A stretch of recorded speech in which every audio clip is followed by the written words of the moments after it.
Viernes de la octava de Pascua. La gloria sea para Jesucristo, hoy y siempre.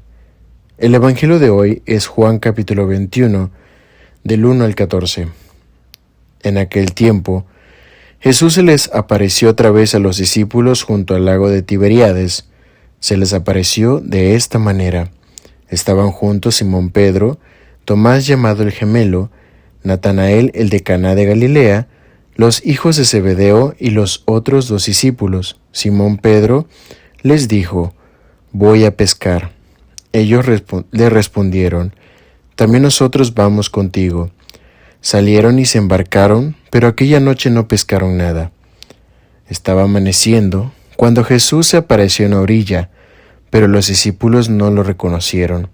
Jesús les dijo: «Muchachos, ¿han pescado algo?». Ellos contestaron: «No».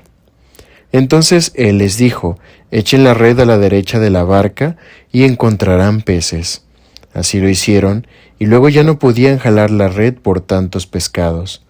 Entonces el discípulo a quien amaba Jesús le dijo a Pedro: «Es el Señor». Tan pronto como Simón Pedro oyó decir que era el Señor, se anudó a la cintura la túnica, pues se la había quitado, y se tiró al agua.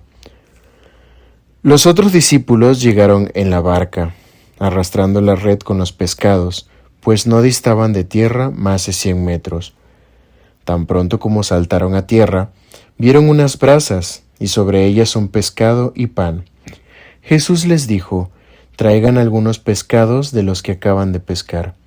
Entonces Simón Pedro subió a la barca, y arrastró hasta la orilla la red, repleta de pescados grandes.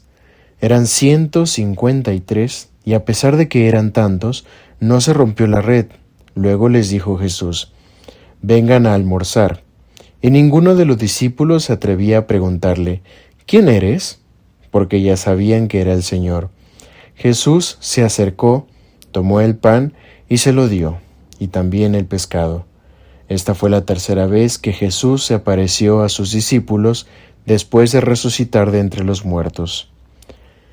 Esta reflexión lleva el nombre «Seamos parte de la pesca milagrosa que hace la resurrección de Cristo». Mis queridos hermanos, estamos en el viernes de la octava de Pascua y recordemos que la Iglesia nos propone vivir como un solo día la resurrección de Cristo. Es por eso que encontraremos estos días como lunes de la octava de Pascua, martes de la octava de Pascua, y así llegar al sábado de la octava de Pascua. El domingo siguiente, al domingo de Pascua o de Resurrección, lo conocemos como segundo domingo de Pascua o domingo de Divina Misericordia. Después de este domingo, de este segundo domingo, nos encontraremos que los días se nombrarán como lunes de la segunda semana de Pascua, martes de la segunda semana de Pascua, y así sucesivamente hasta que llegue el domingo de Pentecostés. Después de vivir el tiempo pascual, que dura 50 días hasta Pentecostés, viviremos el tiempo ordinario y nos centraremos en cómo el poder de la palabra de Cristo se hace victoriosa en la vida de este mundo. Dando este pequeño contexto, comentemos con ayuda del Espíritu Santo las maravillosas lecturas que la Iglesia nos propone el día de hoy. En la primera lectura, seguimos la línea de los cimientos de la Iglesia que funda Cristo, en la cual Pedro cuida a las ovejas que les fue designada por Jesús. Cuando le preguntó si lo amaba, y Pedro le dice que sí, Jesús le dice: «Apacienta mis ovejas». Y es justamente lo que Pedro hace. Y en este punto de Hechos de los Apóstoles, vemos la continuación directa de lo que se nos relata sobre lo que empezó con el tullido de nacimiento que fue curado en nombre de Cristo Jesús. Y aquí es donde nos asemejamos a la experiencia de Cristo al momento de predicar la buena nueva. Cuando Cristo presenta sus palabras al pueblo, lo hace transmitiendo lo que Dios le enseña, y es por eso que gana adversarios y enemigos que lo llevarían a la cruz, un camino donde se viviría un sufrimiento por la redención. Cuando Cristo empieza a vivir esto, Los jefes del pueblo judío se oponen y presentan un rechazo hacia sus palabras. De esto que les digo, es lo que Cristo les transmite a sus discípulos, que los van a perseguir, que los van a calumniar y los van a juzgar como a Él lo juzgaron.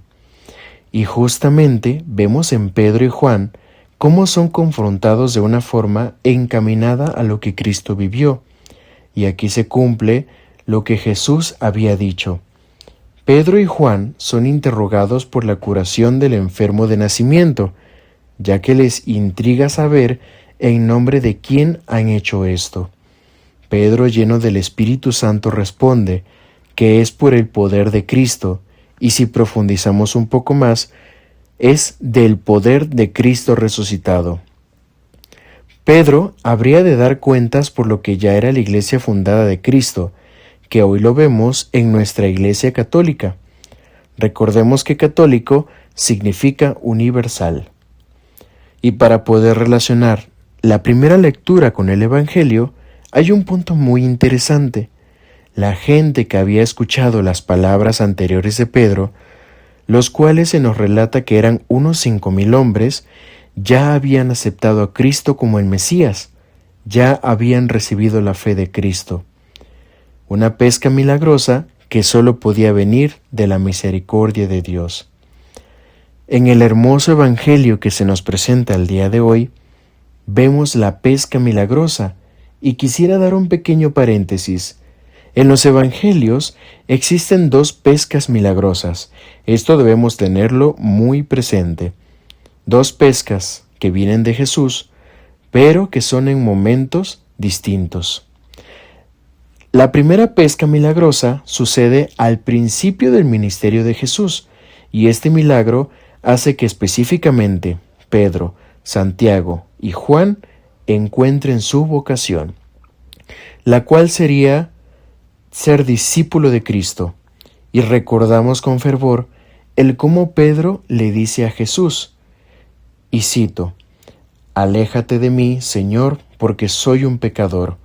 Esto es Lucas capítulo 5, versículo 8. A lo que Jesús le responde, «No temas, de ahora en adelante serás pescador de hombres». Y esto es Lucas capítulo 5, versículo 10. Y esto, hermanos, marca la pauta de lo que sería la vocación no solo de Pedro, sino también de Santiago y Juan. La pesca a la que se referían era a la que harían viendo a Jesús como cabeza del grupo y de lo que sería su iglesia. Y nos encontramos con esta maravillosa segunda pesca milagrosa, la cual ya nos encontramos con un Jesús resucitado, y esta segunda pesca tendría un sentido un tanto diferente y especial, la pesca de la resurrección. Jesús vino a este mundo para entregarse y así poder sanar a los enfermos, para que se arrepientan y se conviertan. Esta pesca milagrosa que nos encontramos es la pesca que empiezan a vivir los apóstoles después de la resurrección.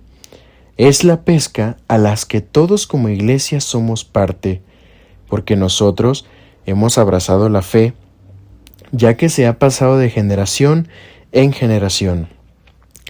Jesús no hacía nada al azar, nos mostraba cómo cada obra buena que hacía tenía un significado que demostraba cómo la voluntad de Dios está por encima de todo.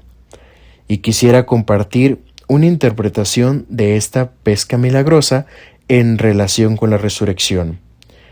La resurrección marca un antes y después, ya que podemos ver en este milagro cómo se logran tener en la red tantos peces, y estos peces son justamente todos los que vivirían la conversión. Esta conversión no está limitada a un número de personas o personas solo de una cultura. Está hecha para todo el mundo, para todo aquel que quiera seguir y abrazar la fe. No importa de dónde vinieras o qué vida tenías, lo que importaba era que Cristo quiere y busca tu salvación. Quiere que seas parte de esta pesca milagrosa. Y citando expresamente a Jesús, «Y yo te digo, tú eres Pedro, y sobre esta piedra edificaré mi iglesia, y el poder de la muerte no prevalecerá contra ella. Esto es de Mateo capítulo 16, versículo 18. La iglesia de Cristo nunca será destruida. Nuestra iglesia seguirá de pie siempre y perdurará. Ni el poder del pecado podrá romper lo que Cristo fundó. Es por eso, mis queridos hermanos, que los invito a que seamos parte de esta pesca milagrosa, seamos parte de los frutos del Evangelio de Cristo y también demos frutos, porque los frutos que busca Cristo es para construcción del reino de Dios. Que el Espíritu Santo nos ayude a ser parte de la pesca milagrosa de Cristo resucitado y que también nos volvamos pescadores para seguir buscando más peces. Que Dios Padre los bendiga, que Cristo nuestro Señor les guíe en el camino y que María, Madre de Dios, les acompañe siempre. Un abrazo fraterno a todos. Eros.